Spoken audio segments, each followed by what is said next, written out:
Hi guys, here we are reading the collectors again, and we're going to start with chapter 2 today. It's a little bit longer than yesterday's. Chapter 2, A Damp Squirrel. One summer afternoon, in the middle of a very large city, at the edge of a very large park, sat one very small boy named Van.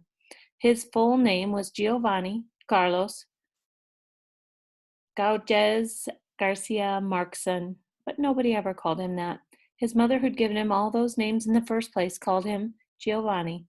Most people just called him Van, which he liked much better, and the kids at school called him Minivan, which he didn't. Van was always the smallest kid in the class. Because his mother was an opera singer whose work took them all around the world, Van was always the newest kid too, and he was generally the only kid with a tiny blue hearing aid behind each ear. He tended to like different games and watch different shows and read different books than everyone else. He was used to being on his own. In fact, he'd gotten very good at it. So on this particular afternoon, Van was sitting on his own on a wide stone bench. His mother was trying on shoes in a shop across the street, and every now and then she'd look up and check on him through the plate glass window. She warned him not to leave the bench. Van didn't mind. He was more interested in looking around than getting up anyway. There were plenty of people to watch, or there was plenty to watch. People were picnicking on the shade, jogging on the pathways, playing fetch with their dogs on the soft green grass. Pigeons waddled everywhere. A man with a pink guitar sang a song whose words Van couldn't quite catch. And just a few feet away, a huge stone fountain splashed and shimmered, droplets of water falling from one bowl to the next like curtains of glass beads. A boy on a bicycle zoomed by past the fountain, his tires flattening a strip of grass, and that was where Van saw it. A small red plastic arm stuck up from the crushed grass of the tire track. Its hand was open and its palm was turned out, so it looked like it had an important question or was just waiting for someone to call on it. Van glanced over his shoulder. His mother was sitting in a shoe shop chair, her head bowed over a pair of high heels. The arm was still waiting. Van scooted his behind toward the edge of the bench. Then, with one quick last look at the shoe shop, he slid off the bench and dashed across the grass.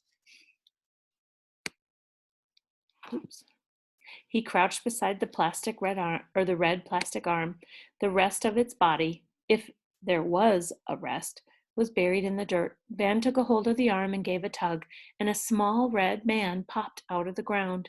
The man had a red plastic spacesuit, a bendable red plastic arms and legs, and a helmet that looked like a bubble of fossilized chewing gum. Van crumbled a little bit of dirt off the man's shoulder. Then he put him in his jacket pocket and took a careful look at the grass all around. Perhaps a red plastic spaceship had crash landed somewhere nearby. Something glimmering in the mulch turned out to be a blue glass marble with a glittery gold swirl inside. Van rolled the marble back and forth on his palm, watching it sparkle in the spring sun. He dropped it into his pocket. To the spaceman, the marble could have been a distant planet or a meteorite full of some powerful and unearthly elements. Van was trying to decide what sort of element it should be when he spotted something else gleaming on the pavement just ahead. A bristly man in a windbreaker noticed the gleaming thing at the same time. The man bent to pick it up. Then he turned toward the fountain and gave the gleaming thing a flip off the tip of his thumb. Van watched the coin arc through the air. It spun toward the largest bowl of the fountain, where it hit the water with a soft, splooshing plop. To Van's ears, there wasn't really any sound at all, but his mind filled in what he would have heard if it had been several feet closer.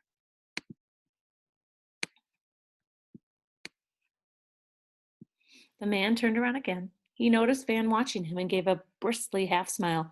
No army, is she, right? Van thought he heard the man say over the noise in the park, no harm in wishing, right? The man tucked his hands into his pockets and shuffled away. The next instant there was a wild shiver in the bushes to Van's left. Van turned. A squirrel, a pale, almost silver, very bushy-tailed squirrel, shot out of the leaves as if it had been fired from a grenade launcher. It bounded onto the edge of the fountain, swishing its tail and chittering excitedly. In an instant later, something else burst out of the bushes. This something was a person, a youngish, girlish person with brown hair tied back in a ponytail and a long green coat that had clearly been made for someone much bigger. The girl bolted to the spot where the squirrel stood. Even without even stopping to push up her floppy coat sleeves, she plunged face first over the lip of the fountain. Van generally didn't Van generally liked talking to adults more than he liked talking to other kids. Adults didn't call him Minivan. Adults didn't think that tweed vests or cashmere cardigans were hilarious things to wear. As far as Van could remember, no adults had ever flicked anything that had come out of their noses at him. But there was something about this girl, with her weird coat and sloppy ponytail, that drew him closer. He inched forward. The girl sprawled on her stomach over the fountain's side. With the squirrel crouched beside her, Van stopped just out of the range of the girl's kicking legs. From there, he could see she was pawing at the scummy bottom of the fountain, scooping together a mound of even scummier pennies. Van's voice, like the rest of him, was small. He said politely, you probably shouldn't do that. The girl shot up as if Van had screamed, look out, rabid badgers! Straight into her ear. She whirled around, her ponytail spattering Van and the squirrel with a gush of fountain water. She gasped so loudly that Van gasped too.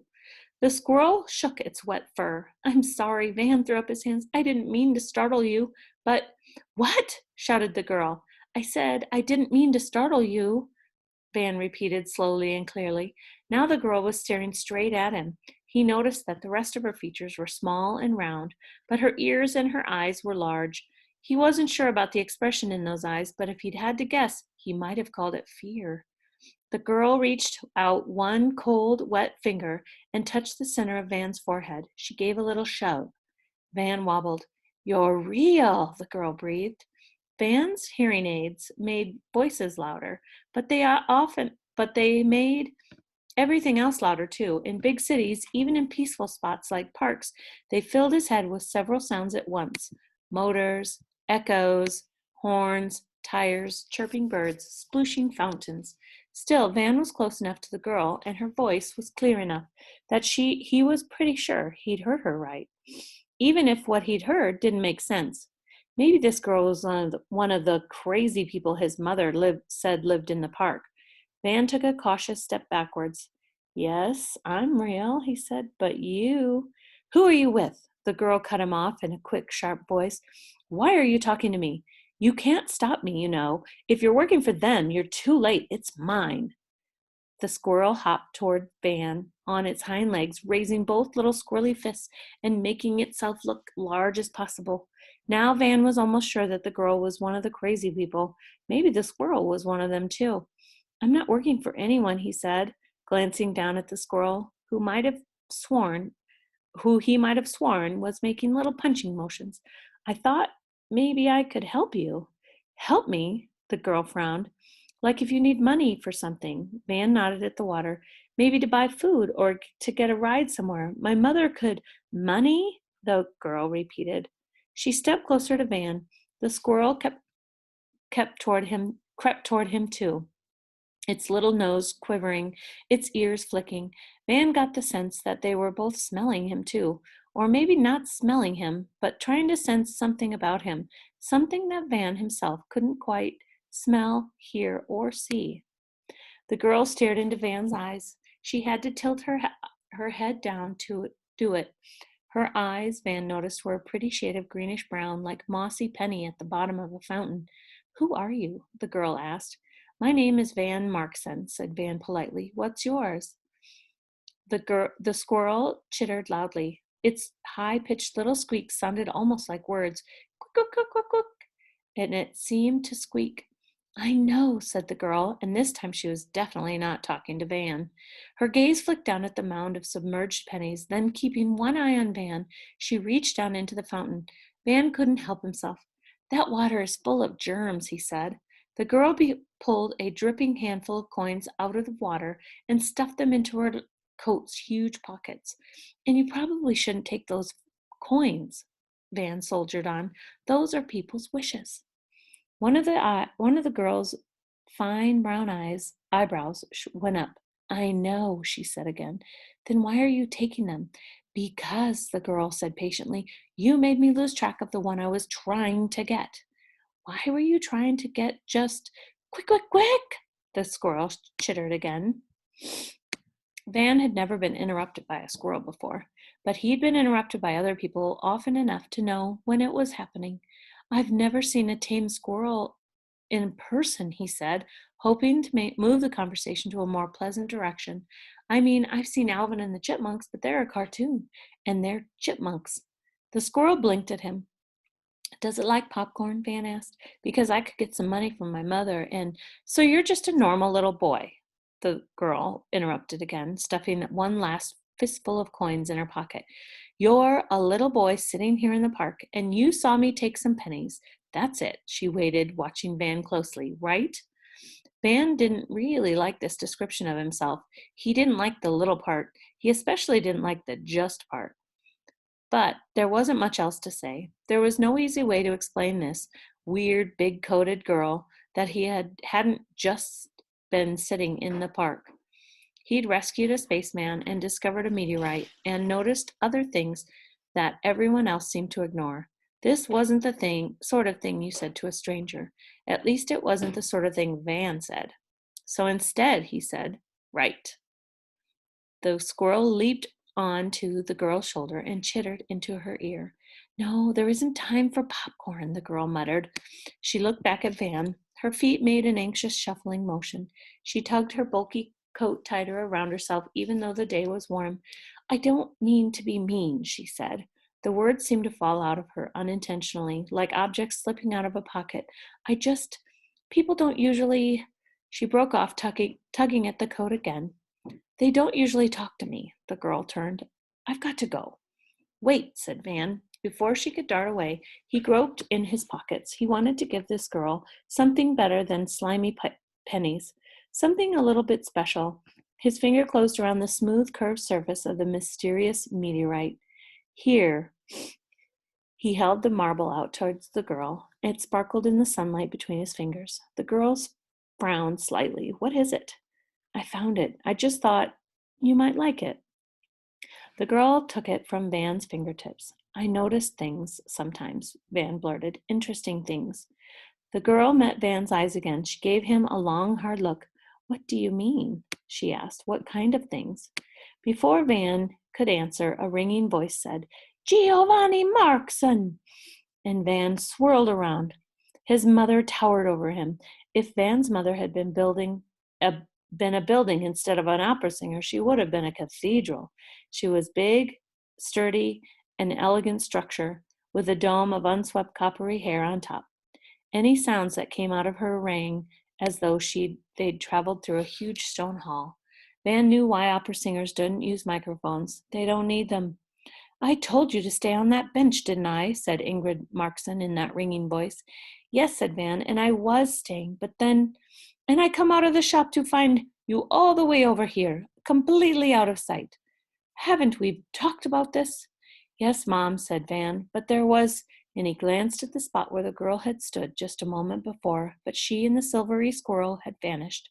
There was this, if I can't trust you to stay where you have promised, you'll be stuck with me in a lot more shoe shops. His mother lifted her shopping bag demonstratively. Now, let's go home. Side by side, they strolled through the park gates. I almost forgot, his mother said, who was already starting to look less angry, like her angry self, and more like her usual glowing self again. We have got to make one more stop. It's an extremely important errand. Shall we go to the ice cream parlor on the corner, or the gelato place across from the train station on 23rd? Gelato, said Van, although he wasn't really thinking about sweets at all. As they turned down the street, he glanced all around, hoping to spot some trace of the baggy-coated girl with a squirrel on her shoulder. But the crowds quickly grew thicker, and the streets got louder, and the city crashed around him like a tide washing everything away. Okay, so that was chapter 2. It's kind of long. I hope you will join me for chapter 3 tomorrow. Thanks.